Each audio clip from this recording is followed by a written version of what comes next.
बिस्मिल्लाहिर्रहमानिर्रहीम।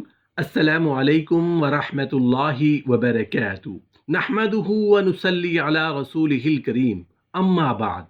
100 लड़कियों से जिना करने वाले का अंजाम, एक जानी की दर्दनाक मौत का वाक़या। मोहतरम नाजरीन, मुतअद्दिद रिवायात में आता है जिसका मफ़हूम कुछ इस तरह है कि जिना करने वाला मर्द क़यामत के दिन जब कब्र से उठेगा तो उसकी दोनों आंखों के दरमियान औरतों की शर्मगाह होगी, और जिना करने वाली औरत कब्र से उठेगी तो उसकी दोनों आंखों के दरमियान मर्दों की मानिद उज़्व खास होगा, और उसकी शर्मगाह से पीप और खून बहेगा। अगर उसका एक कतरा ज़मीन पर गिर पड़े तो तमाम दुनिया गर्मी के मारे जलने लगे। अब सोचने वाली बात है, गौर करने वाली बात है कि जिना कितना बड़ा सख्त गुनाह है, और फिर उससे बढ़कर जिस इंसान ने 100 से भी ज़ायद जिना किए हों, 100 लड़कियों की इज्जतों से खेला हो, 100 औरतों की इज्जतों का जनाजा निकाला हो, वो शख्स कितना बड़ा गुनहगार होगा, अल्लाह उससे कितना नाराज होगा। मोहतरम नाज़रीन, हज़रत सैयदना मूसा अलैहिस्सलाम का दौर मुबारक था। आपके दौर में एक गुनहगार था, बदकार था, सियाकार था, इतना गुनहगार था, बदकार था कि उसने 100 औरतों से जिना किया था, 100 लड़कियों से जिना किया था। 100 लड़की से जिना करने वाला गांव वालों ने मारा, मार कर उसे उठाया, बजाय कफन देने के, गुस्ल देने के मट्टी के सुपुर्द कर दिया।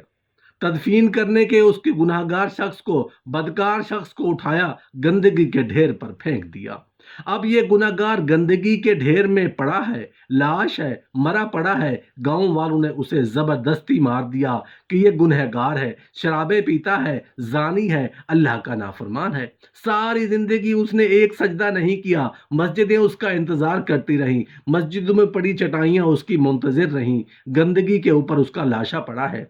अल्लाह ताला ने हज़रत सैयदना मूसा अलैहिस्सलाम के पास वही नाजिल फरमाई। अल्लाह ताला ने फरमाया, मूसा, फुला गंदगी के ढेर पर मेरा एक जन्नती पड़ा है, जल्दी जाके उसे उठाओ। उसके मोहल्ले वाले उसको न समझ पाए, मोहल्ले वाले वाकिफ नहीं थे कि उस शख्स का मेरे सामने क्या मकाम है। मेरे लोग वाकिफ नहीं थे, वो नादान नहीं जानते थे उस शख्स का मेरे सामने कितना स्टेटस है, कितना मुकाम है। बस वो यही जानते थे कि ये गुनहगार है, बदकार है, सियाकार है। मूसा, इस तरह कर, फुला जगह पर मेरा वो जन्नती पड़ा है, उसे उठा, उसे गुस्ल दे, उसे कफन पहना, उसे खुशबू लगा, जनाजा पढ़ा के उसे मट्टी के सुपुर्द कर।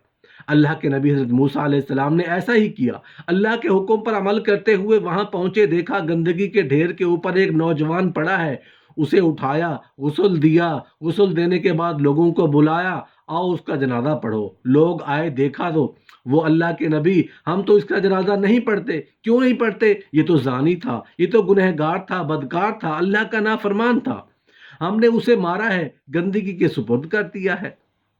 गंदी चीज गंदगी में जाएगी ना। अल्लाह के नबी ने फरमाया, मुझे अल्लाह ने हुक्म दिया है कि उसका जनाजा पढ़ो। उनमें से कुछ लोगों ने जनाजा पढ़ा, कुछ लोगों ने नफरत की वजह से जनाजा ना पढ़ा। जनाजा पढ़ने के बाद जब उसकी तदफीन करने लगे तो देखो, लोगों ने अपनी आंखों से देखा, जब उसकी कब्र खोदी गई तो कब्र में नूर ही नूर था, रोशनी ही रोशनी थी। कब्र में गुलाब के फूल उगे हुए थे, जिनकी खुशबू से कब्र में अतर फैला हुआ था। ऐसे लगता था जैसे जन्नत की तमाम खिड़कियां खोल दी गई हों। लोगों की नजरों में वो गुनहगार है, वो बदकार है, सियाकार है, खताकार है। ये सारा मंजर देखा उसकी तदफीन करने के बाद हजरत मूसा अलैहिस्सलाम दूसरे दिन कोहे तूर पर गए, जहां से अल्लाह से हम कलाम होते थे। अल्लाह से हम कलाम होने के लिए गए, पूछा, या बारी ताला, मुझे एक बात तो बता दीजिए। मेरे अल्लाह ने फरमाया, जी मूसा, बता, कौन सी बात पूछना चाहते हो? मालिक, इतना बता दीजिए, वो जो गुनहगार था, वो जो बदकार था, आपने हुक्म दिया कि उसको उठाओ, गंदगी के ढेर के ऊपर पड़ा है, गंदगी के साथ गंदा पड़ा है, गंदगी में मिला हुआ है, उसको उठाओ, गुस्ल दो, उसकी तदफीन करो, जनाजा पढ़ो। जब मैंने जनाजा के लिए लोगों को बुलाया, लोगों ने कहा, ये तो गुनहगार है, ये तो बदकार है, ये तो सियाकार है, ये तो खताकार है, हम तो उसका जनाजा हरगिज नहीं पढ़ते।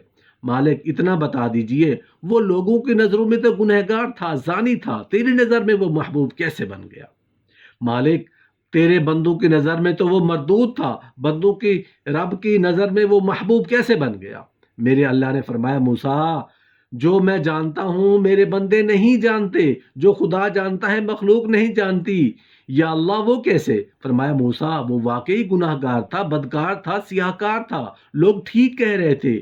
ایک دن اس کے پاس ایک لڑکی آئی، خاتون تھی، بچوں والی تھی، اس کے دروازے پر آ کر دستک دی۔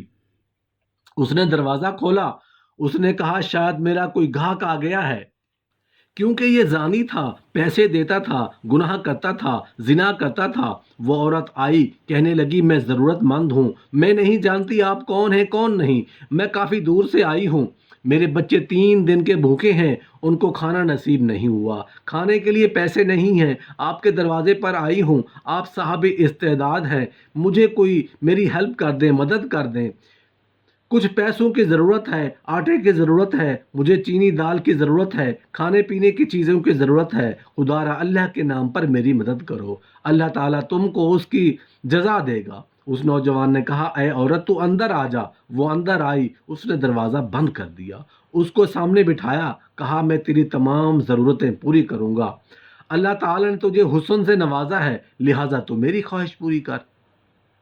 میں ایک عادت میں مبتلا ہوں، وہ ہے زنا کرنا، پہلے میں تیری عزت لوٹوں گا، زنا کروں گا، اس کے بعد تیری ضرورت پوری کروں گا۔ کہا ہرگز نہیں، یہ میں نہیں ہونے دوں گی، خدارا میری مجبوری پر ترس کھاؤ، میرے بچوں کی بھوک پر ترس کھاؤ، میرے بچوں کا حلق ٹھنڈا پانی مانگ رہا ہے، میرے بچوں کا پیٹ روٹی مانگ رہا ہے، 3 دنوں سے میرے بچوں نے کچھ نہیں کھایا، خدارا مجھ پہ ترس کھاؤ، میری عزت سلامت رکھتے ہوئے میری مدد کرو، ہیلپ کرو، اللہ تعالیٰ تمہیں اس کی جزا دے گا۔ کہا نہیں نہیں۔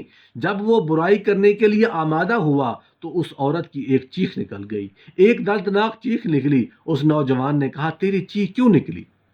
کہا ہائے میرے مالک، بچوں کی مجبوری نے مجھے ننگا کر دیا، مجھے تو اپنے رب کے عذاب سے ڈر لگ رہا ہے، میں نے زندگی میں کوئی ایسی غلطی نہیں کی، زندگی میں چھوٹی سی غلطی نہ کرنے والی عورت کو آج اتنا بڑا گناہ کرنا پڑ رہا ہے، میری عزت بھی گئی، دوزخ میرے سامنے، دوزخ کی آگ میرے سامنے، اگر اللہ کی نافرمانی کروں گی تو قیامت کے دن نہ ختم ہونے والی زندگی میں عذاب میں جلتی رہوں گی۔ جہنم کے عذاب کو دیکھ کر چیخ نکل گئی، جہنم کی آگ کو دیکھ کر ہائے نکل گئی۔ اس نوجوان نے جب اس عورت کی آنکھوں سے خون کے نکلے آنسو دیکھے، آج پہلی بار گناہ کر رہی ہے، اس کی حالت یہ ہے، وہ سمجھتی ہے جہنم میرے سامنے ہے، کہیں ایسا نہ ہو کہ ابھی جہنم میں چلی جائے، خدا کے عذاب سے اتنی ڈر رہی ہے، اور ایک کم وقت میں ہوں، ساری زندگی غفلت میں گزار دی، ساری زندگی زنا کرتے گزار دی، اور مجھے جہنم کی آگ نظر کیوں نہیں آ رہی؟ اس نوجوان نے کیا کیا؟ اس کی ضرورت تھی، اپنی اوقات سے زیادہ اس کی مدد کر دی۔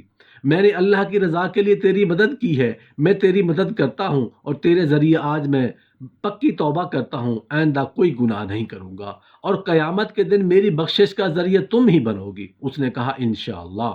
اس نے اناج اٹھایا، اس کو دیا، وہ گھر چلی گئی، بچوں کو اکٹھا کیا، بچوں دعا کرو، اللہ تعالیٰ آج جس بندے نے تمہیں کھانا کھلایا دعا کرو، اللہ تعالیٰ اس کی توبہ قبول فرمائے، اس کے پچھلے تمام کارناموں کو گناہوں کو معاف کر دے، اللہ تعالیٰ اس کے مرنے کے بعد اسے جنت میں اعلیٰ مقام دے۔